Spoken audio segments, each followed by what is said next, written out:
Top 5 Bigfoot sightings in Connecticut. Big East beasts and ancient mysteries. Connecticut may not scream Sasquatch country, but beneath the calm surface of New England charm lie deep woods, rocky ridgelines, and old colonial forests that seem to whisper of something older, something watching. From the Litchfield hills to the coastal swamps, strange figures and hair-raising cries have startled hikers, campers, and even law enforcement for decades, maybe centuries. How does Connecticut stack up to the other 50 states? Make sure you watch to very end where we assign a national Bigfoot ranking for Connecticut. Let us know if you agree or disagree with our ranking. Now it's time to explore the top 5 Bigfoot sightings for the state of Connecticut, listed in reverse order. We save the greatest amount of detail for our number 1 selection. Number 5. Sleeping Giant Sighting, Hamden, May 2003. Location: Sleeping Giant State Park. Terrain: rugged trap rock ridges and deep forest. Witnesses: 2 college students hiking at dusk. Sleeping Giant State Park draws more than 200,000 visitors annually, known for its trap rock ridgeline that resembles a giant sleeping on his back. Its mix of panoramic views and dense thickets makes it a hiker's favorite, and apparently a Sasquatch's too.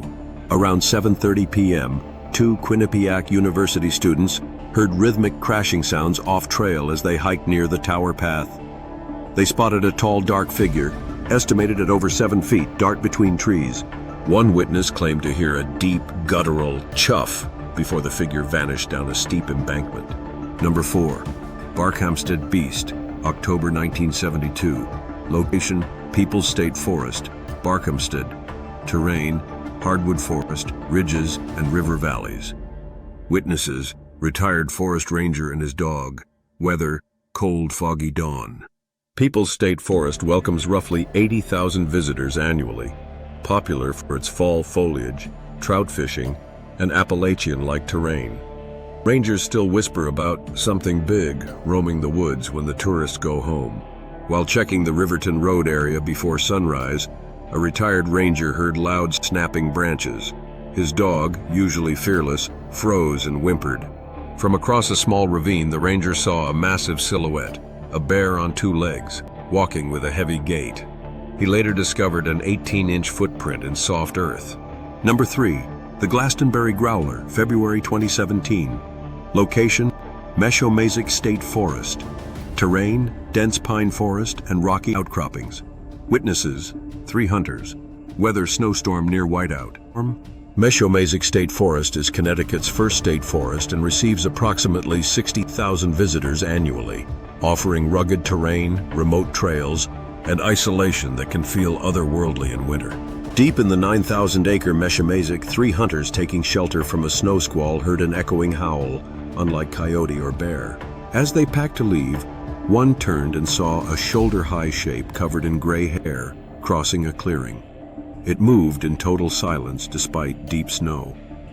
The group refused to return the following season. Number 2. The Moodus Screamer, July 1968.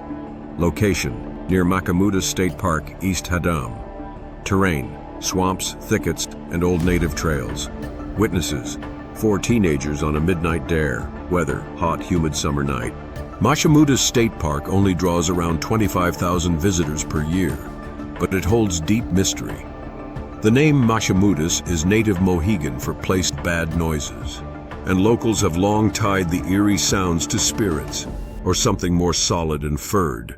One hot summer night, local teens searching for the infamous Moodus noises, mysterious seismic sounds known to the region, got more than they bargained for. After crossing a swampy trail, they encountered a creature with long arms and glowing eyes crouched in the brush.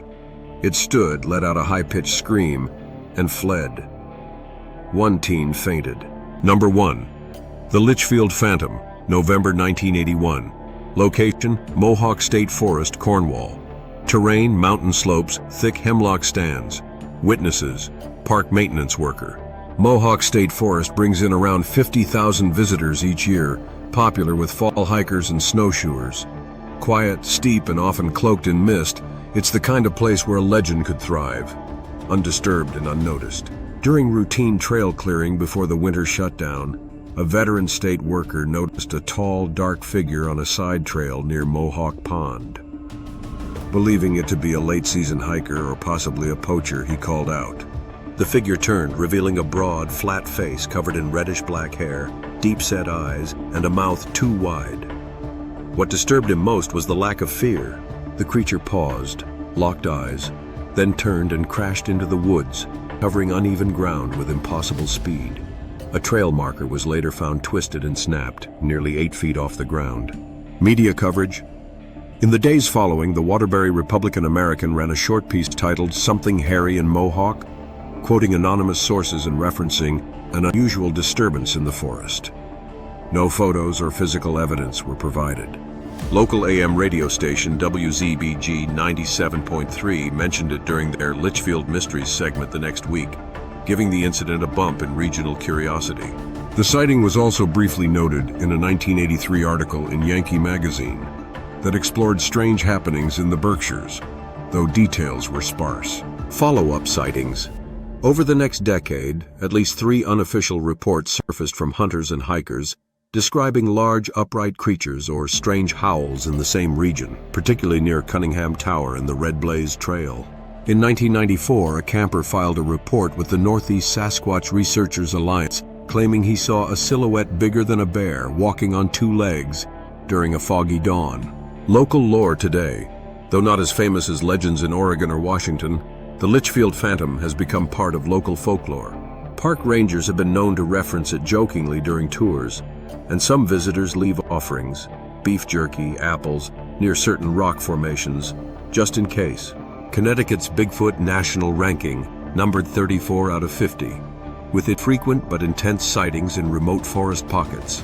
The low population of large mammals and smaller wilderness areas limit credibility slightly, but the consistency of behavior and geography earns it a solid score.